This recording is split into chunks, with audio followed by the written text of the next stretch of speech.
Resgatar vídeos antigos que revelam contradições e coisas escabrosas sobre Bolsonaro empobrece o debate.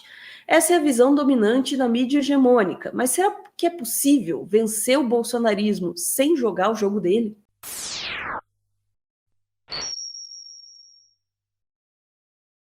Essa questão que a Ana está colocando, ela é muito, muito importante e está em voga nos últimos dias. Por últimos dias, eu me refiro de maneira muito específica a 4 e 5 de outubro de 2022.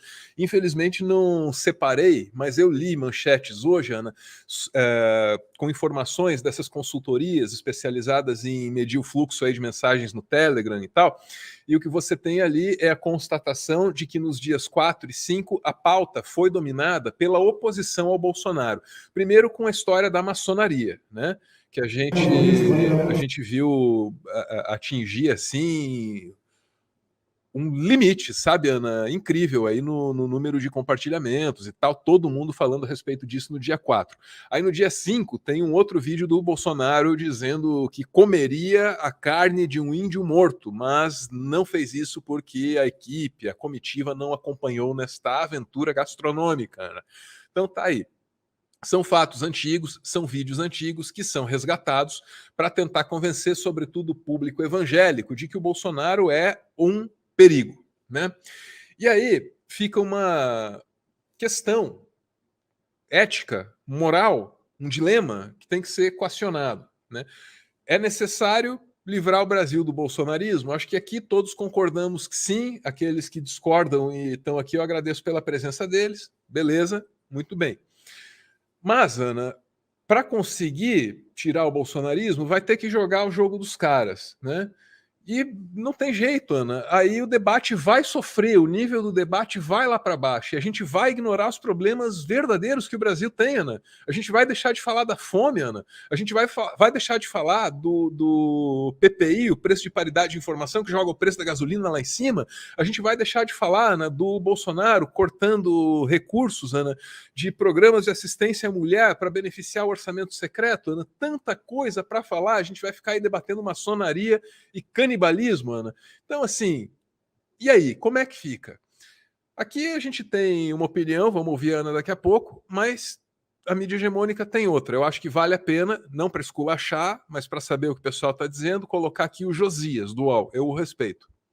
A maçonaria é uma organização muito demonizada por evangélicos e também por católicos, porque, embora os maçons tenham o grande arquiteto do universo como modelo, eles se referem a uma entidade superior, não falam de Deus, falam de uma entidade superior que eles chamam de grande arquiteto do universo.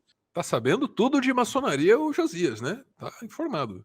E os evangélicos avaliam que a maçonaria não é adequada para os seus fiéis, assim também a Igreja Católica. Então, foi uma forma que o petismo encontrou de indispor o Bolsonaro com as religiões, sobretudo com os evangélicos, que estão muito associados a ele. E aí há vídeos do pastor Silas Malafaia falando contra a maçonaria, aí associa uma coisa com a outra. Há vídeos também do Cabo Daciolo, que foi candidato à presidência lá atrás, é um evangélico que foi candidato em 2018, que também faz referência a esse vínculo do Bolsonaro com a maçonaria. Enfim, é uma grande confusão.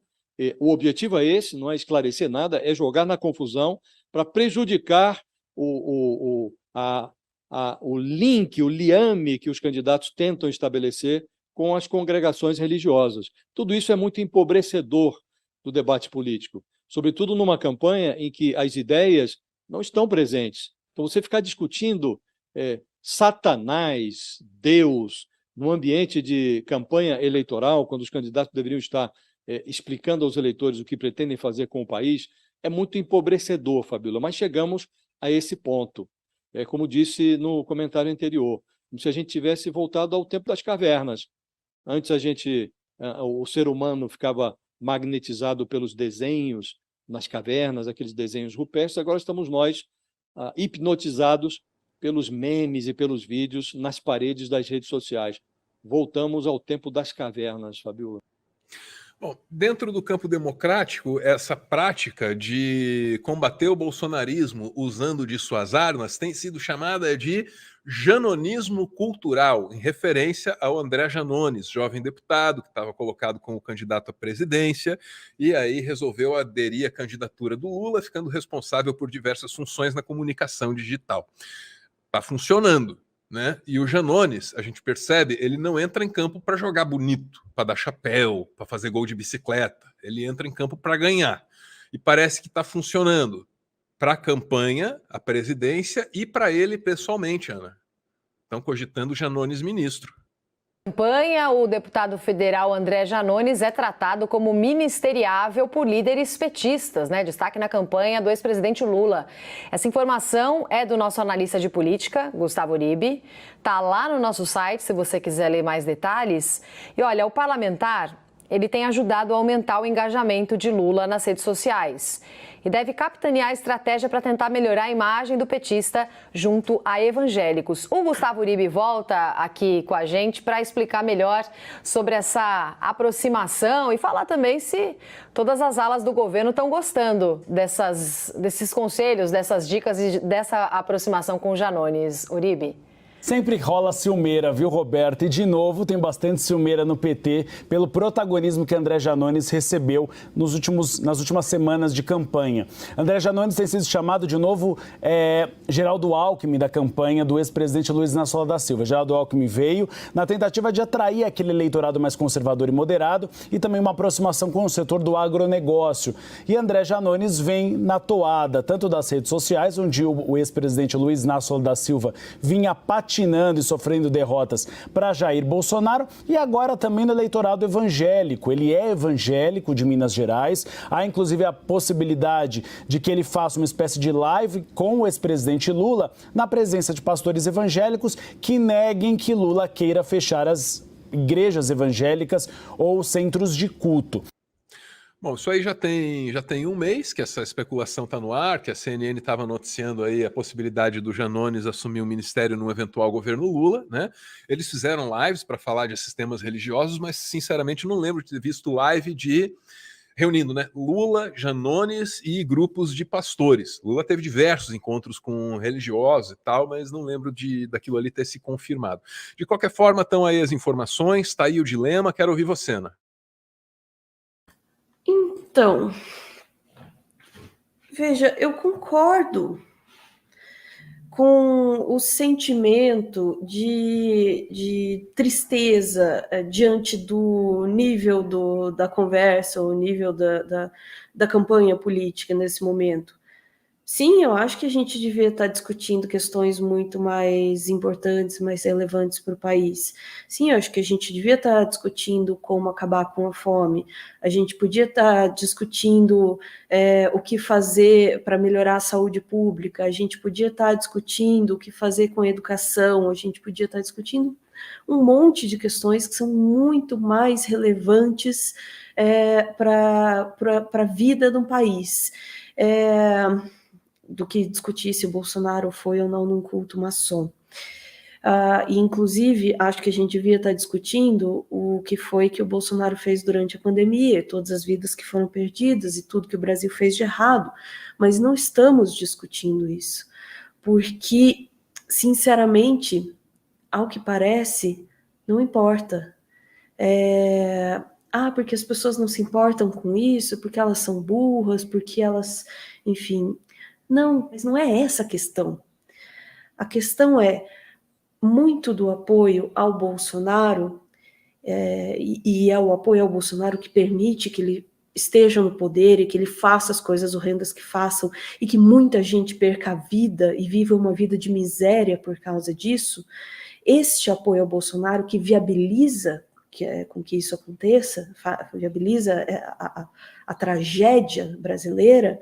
Este apoio não é baseado em racionalidade, não em sua totalidade. Uma parte pode ser, mas tem muito apoio aí a ele que é baseado em sentimento, porque eu me sinto representado por esse cara, porque eu sinto que ele representa os meus valores, porque eu sinto que ele fala com aquilo que eu odeio, com aquilo do qual eu tenho medo, aquilo que me assusta, e ele diz, não, eu vou proteger você disso tudo.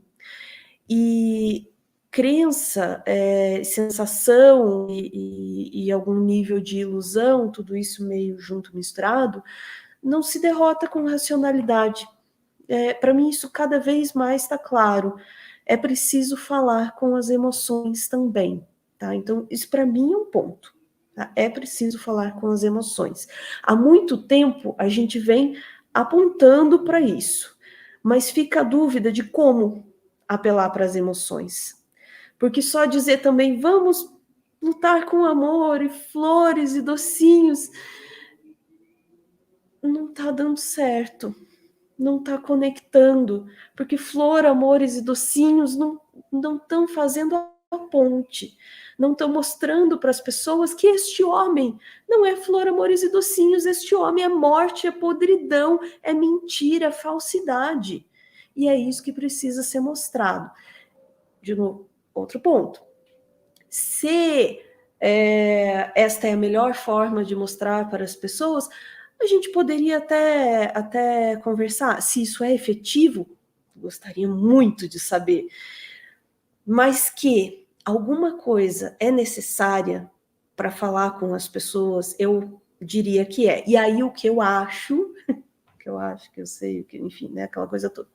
O que eu acho é que apontar para as pessoas a falsidade no discurso do Bolsonaro, quando ele diz que é um religioso, que ele é muito cristão, que ele respeita Deus, a pátria, a família, a propriedade, as armas e o que quer que seja que ele põe nesse slogan, cada hora é uma coisa um pouquinho diferente, mas todas elas vindas do mesmo lugar. Então, todo esse discurso que ele faz e que ele vende para as pessoas é falso. Qual é o jeito de demonstrar isso? Através da linguagem que ele usa. Então, não é uma questão de discutir pela milionésima vez se a maçonaria é ou não ruim, se o canibalismo é ou não ruim, né? Mas, enfim, não é esse o mérito da questão. O mérito da questão é isto mostra para o público do Bolsonaro que Bolsonaro é um falso, que está enganando as pessoas, especialmente usando a fé delas para conseguir poder para que ele faça as coisas sórdidas, horríveis que ele faz, inclusive propor comer uma carne humana. Ah, mas é a cultura das pessoas. É a cultura das pessoas, não é dele. Né? Não respeita aquilo que ele diz respeitar. E apontar o dedinho para isso é necessário. Acho que a gente ainda vai falar um pouquinho mais sobre isso, mas, enfim, o ponto principal é esse, né? Vamos voltar, eu abri até de volta a chamada para voltar na pergunta. É possível vencer o bolsonarismo sem jogar o jogo dele? Sinceramente, 4 anos de governo Bolsonaro. 700 mil pessoas mortas, fora todas as outras sofrendo em situação de miséria. E este homem tem um pouco menos da metade dos votos do país. Vocês não acham que é hora da gente pensar seriamente em como comunicar? Você acha que é hora da gente ficar com o dedinho?